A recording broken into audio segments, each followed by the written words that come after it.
Bien, alumnos, el día de hoy vamos a hablar de la cultura chavín. El tema es la civilización chavín 2.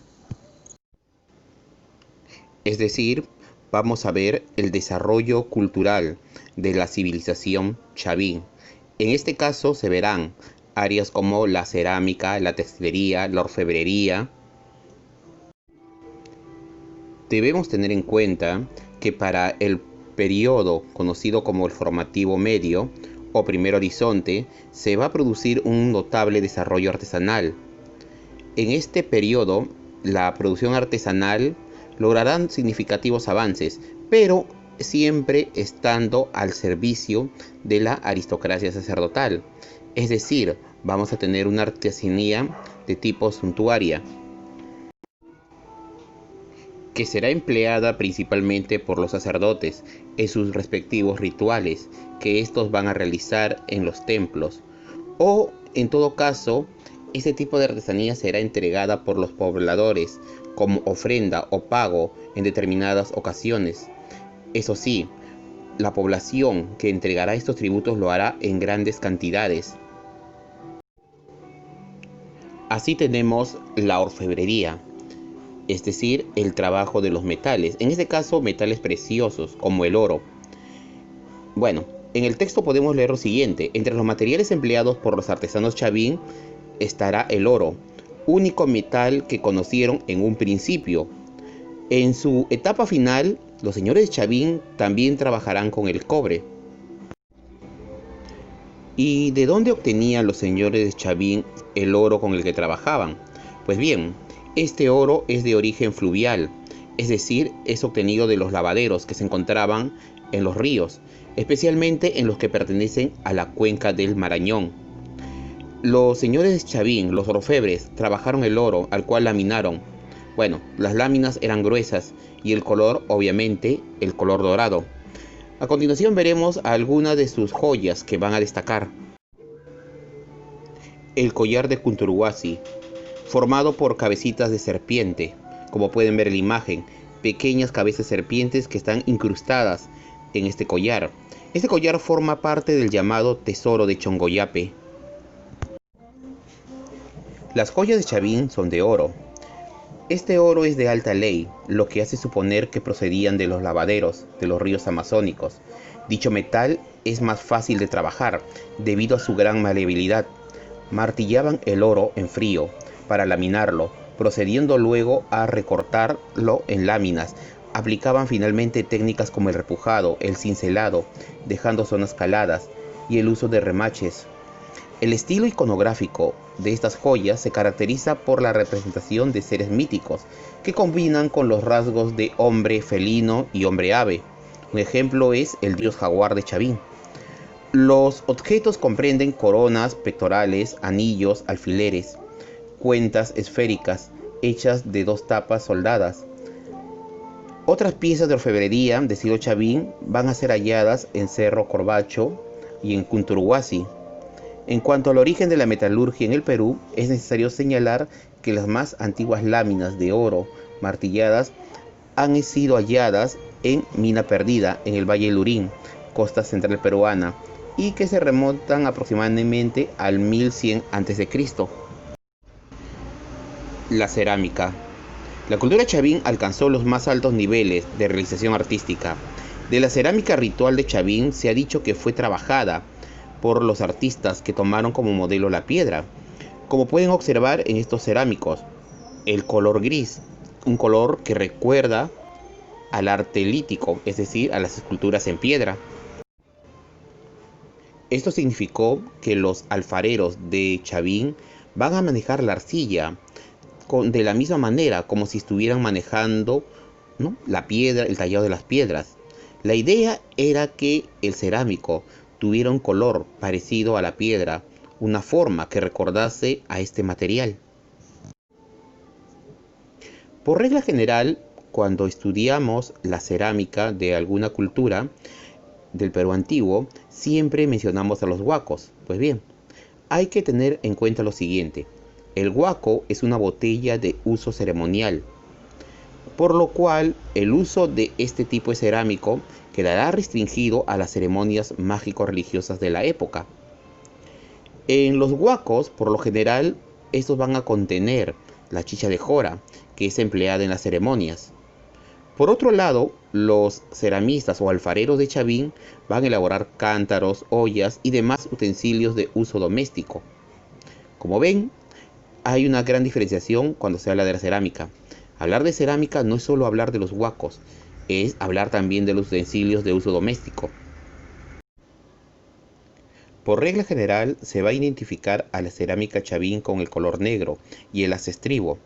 Las formas y los diseños de la cerámica Chavín forman uno de los conjuntos más variados de la cultura andina.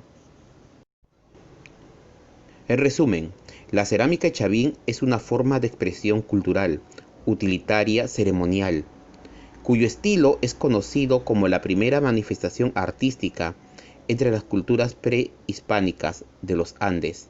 La cerámica Chavín es globular, con haz estribo y base plana, y adornado con imágenes o figuras en alto y bajo relieve. La litoescultura. Esta logró un notable desarrollo, de hecho es lo más destacado de la cultura Chavín. Los picapedreros conocían las distintas variedades de roca o piedra. Es por esa razón que van a ser separados y en forma muy especial para que trabajaran al servicio exclusivo de los templos, tallando y grabando esculturas y lápidas. Al respecto, la doctora Rebeca Carrión, una de las mejores discípulas de Julio Cetello, va a distinguir hasta 8 tipos diferentes de litoescultura. Así tenemos a los obeliscos, que son postes de piedra de buen tamaño. También está el lanzón, que tiene forma de cuchilla. Posteriormente hablaremos de cada uno de ellos. 3. Las estatuas. 4. Lápidas o estelas, sobre todo lo que pueden ver a la derecha, que es la estela de Raimondi. En esta se va a representar al dios Huiracocha. También tenemos a las cabezas clavas, cornisas, morteros, ollas y cajas de piedra. A continuación veremos las principales esculturas. Tenemos el lanzón monolítico. Este se encuentra en su emplazamiento original, es decir, en las galerías del templo principal o el templo viejo. Tiene una altura de 4.54 de altura. Se le llama lanzón, pues tiene la forma de una gigantesca punta de proyectil.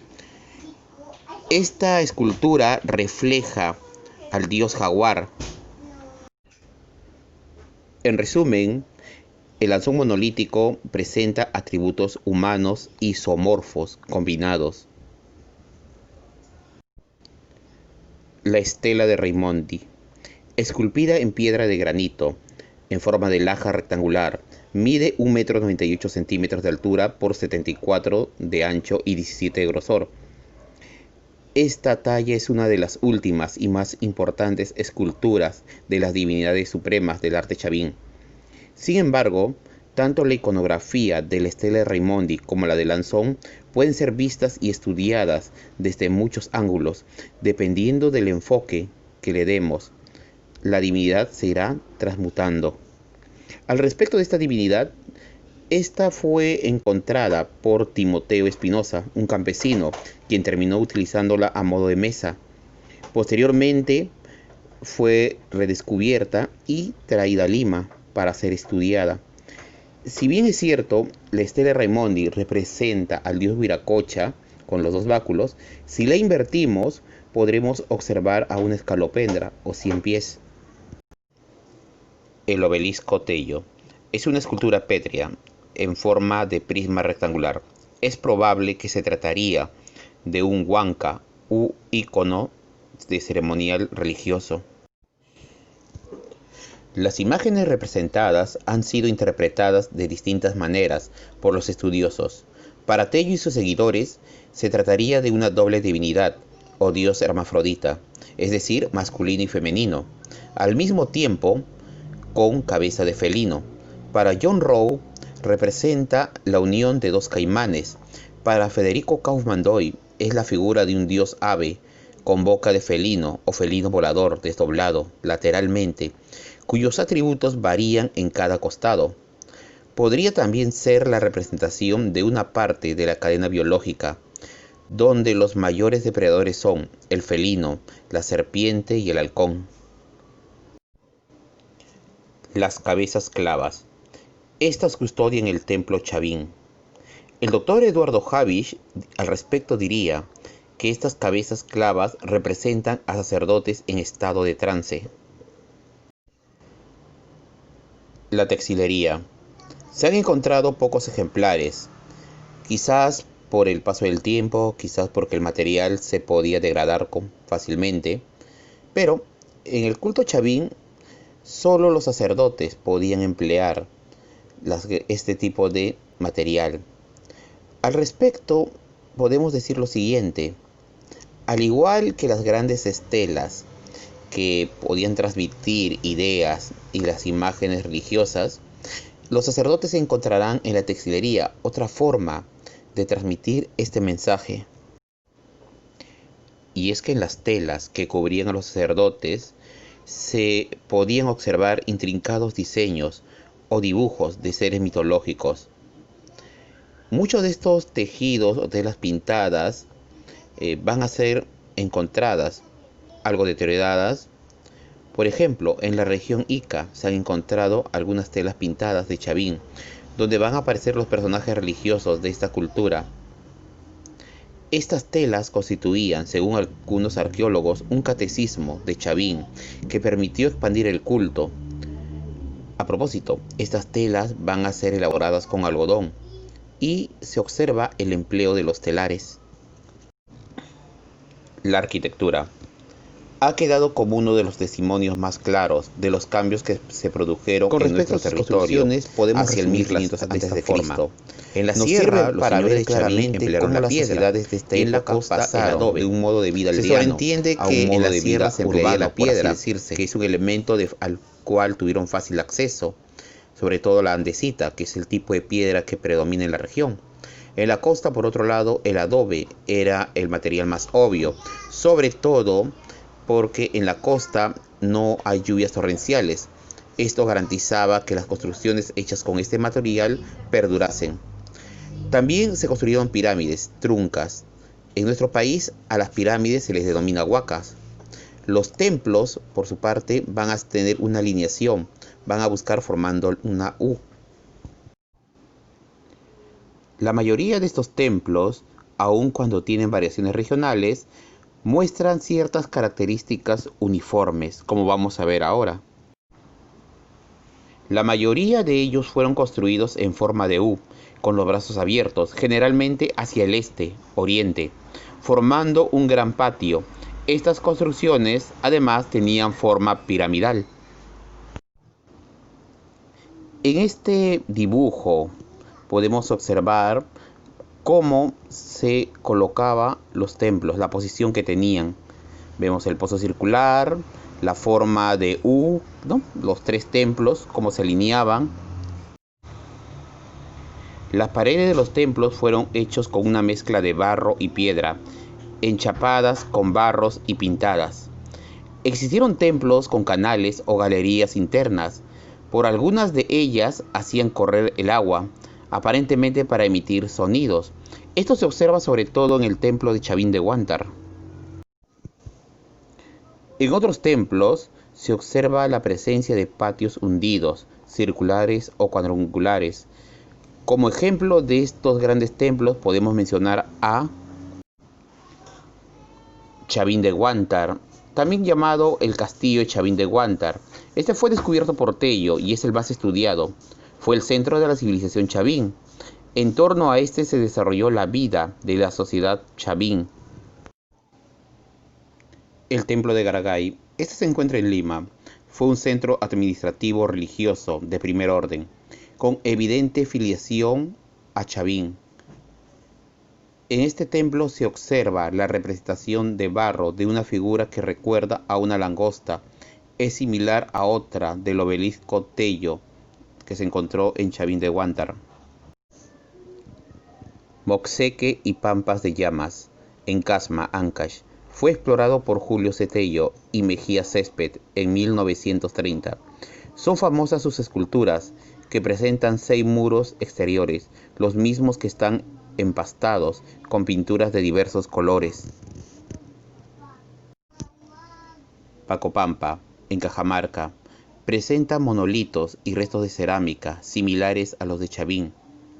Es que Pacopampa forma parte del periodo formativo. Tiene una antigüedad que va del 1200 al 500 a.C. aproximadamente, es decir, contemporáneo al desarrollo de Chavín de Huántar.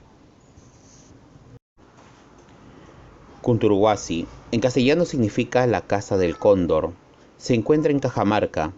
En ese lugar encontramos un templo o monumento de forma piramidal.